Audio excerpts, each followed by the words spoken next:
Hello everyone, and we're doing a little bit of a preview for Lila. We have her kit here. I will be, for the base stats, I'll just be talking about my thoughts.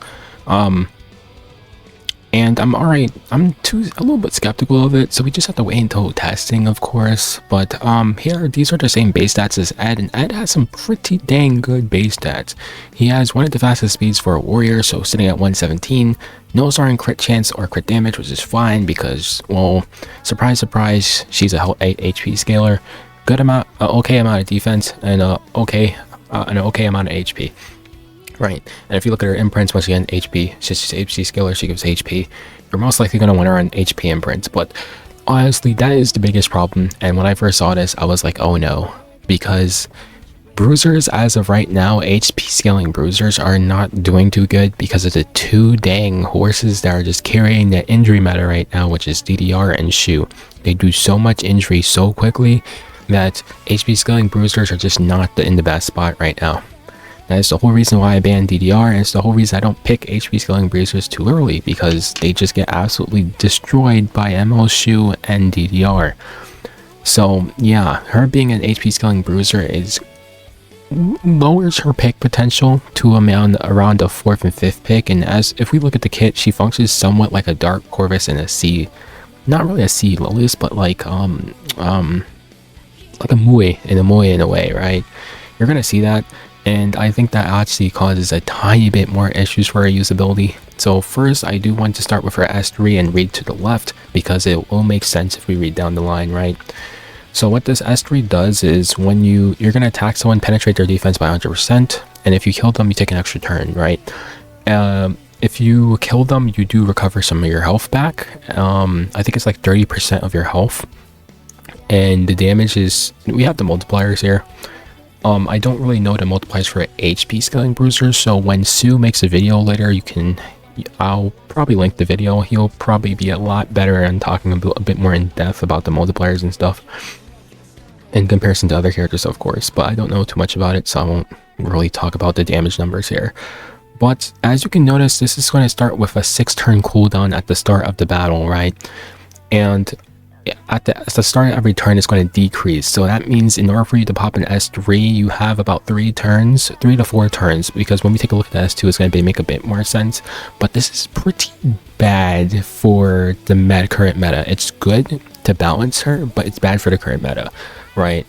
So if we take a look at the S2 here, it dispels all debuffs, increases combat readiness of all allies by I think it's like 20, no, it's a bit more than 20, it's 25%. And decreases skill cooldown of all allies except, okay, I didn't notice that the first time, it's all allies except the caster. No, this is honestly pretty good. It will be great into Lua if you can resist her, of course, so 2-piece immunity might be really good for her. It'll probably be maybe good into Knuckle. She doesn't have a passive, so yeah, good into Knuckle as well. But anyone who resets turns, or if you want to accelerate a fight, she would be pretty dang good. But I don't know if she has any PvE usage because the turn cooldowns are just way too long.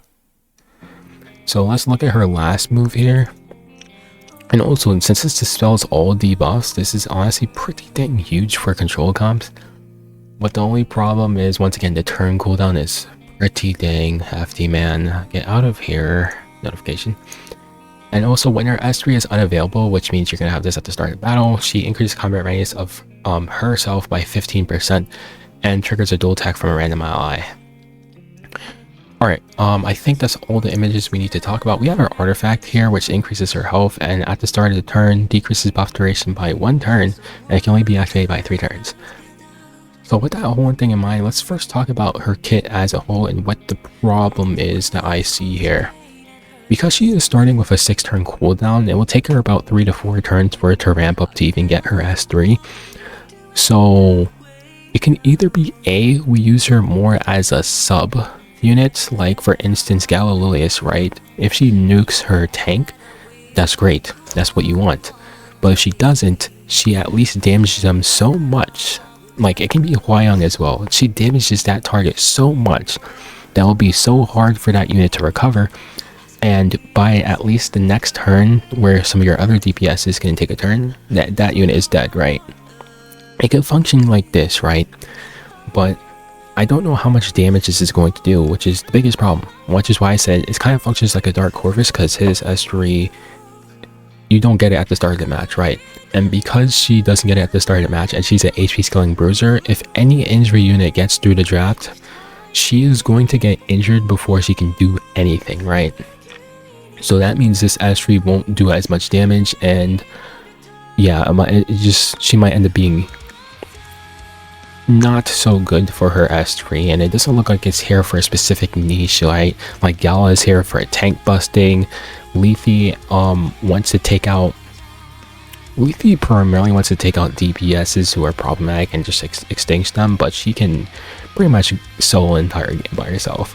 So I don't know exactly who you want to particularly use her into other than Lua and Nagwo, because I mean those are the only characters who particularly have a turn reset. Sharoon has a turn reset, but not a lot of people use her. So yeah, the S3, I'm not too sure who you would use it into specifically, but it's not. The only biggest problem is the injury unit meta is so strong, so she's probably not going to be. She's going to be a 4th or 5th pick once again. She's just not going to be able to be picked early. Now, the only thing that subsides that the biggest downfall of her is the fact that she has a lot of support in her kit, right? This is on a 7-turn cooldown, and her S3 does decrease the cooldown of this over time, so it's not like this is an actual 7-turn cooldown, but this is honestly pretty strong. A 25% CR push is no joke for all allies, and it also like, full cleanses the entire team.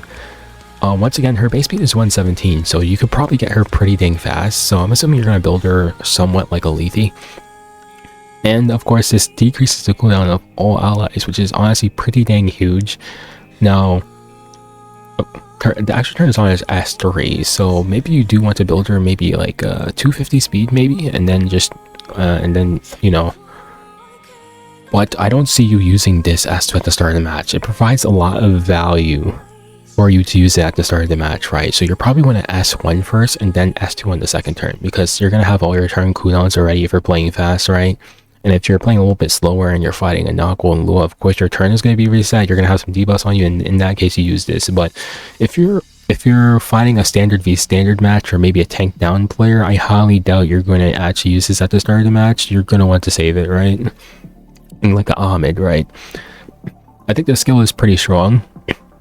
The only downfall is of course its turn cooldown, but it does get shortened by the S3, and as well as it just seems good overall, right? It shortens the cooldown the rest of your team. It has a really big CR push, no biggie, right? So this adds on to her supportive capabilities, which makes her not so much of a bad character, which is honestly what I would say is really important.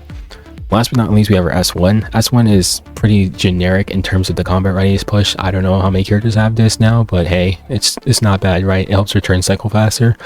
The dual attack is honestly pretty dang strong, especially since her turn cooldown is going to be there for quite a long time, so she at least gets a good 3 turns of duels from the rest of the team. This once again builds up on her supportive capability, so the injury damage that she takes if she doesn't kill on the S3 maybe isn't so bad, right? So that's pretty much the biggest thing. The only thing will be the damage on the S3 that I'm concerned about because of the injury units, but because of the fact that she has a lot of supportive capabilities in her kit, she might not even be that bad, because she does pull dual attacks, she does help reset your turn cooldowns, and she does have a full cleanse on S2 and this pretty huge CR push, and she has something that can decrease her cooldowns pretty dang well, right? And maybe you can even find a secret tech like putting her on prosthetic candlestick to make her go faster. But her artifact here we're going to talk about in a second might be, I don't know, it's a little bit, it requires testing in my opinion. I don't know how good it will be, because I'll get my thoughts on it in a sec. So the artifact here is honestly pretty dang good. It functions like Crimson Seed in a way, but it's better. Because if in order of what's good, full dispel and then decrease duration is better. Decreased duration is always better because it is able to cleanse off multiple debuffs at once, right? Now the only biggest problem with this artifact that it procs every 3 turns. It's for balancing, and as well you're not going to get 100% chance unless you have it at plus 30. Otherwise, it does give a good chunk of HP, which is going to be pretty good for Laia once again, because well, she's HP scaling, and there's also a couple other units that I could probably work on, maybe like a Dark Corvus or a Ravi. but this helps you prevent getting controlled for 1 turn. Now, the only reason this doesn't seem as good for Laia once again is because she's not going to be able to do her thing on the first turn. So yes, she does have dual attacks. Yes, she does have a full cleanse on her S2. So in the case of if you are slower than your opponent, you will be able to A, put this on her, get rid of all your debuffs, and cleanse the rest of your team. So that way you won't, that at least your cleanser isn't controlled. Otherwise, if you're fighting against a full control unit like a P-Flan or a Solitaria, this artifact won't do enough because, well, you're just going to get controlled again, right? So this, at least if you're not fighting too many control, I mean, it doesn't really matter. One control unit can control your whole entire team. Cough, cough, P-Flan, cough, cough, Solitaria.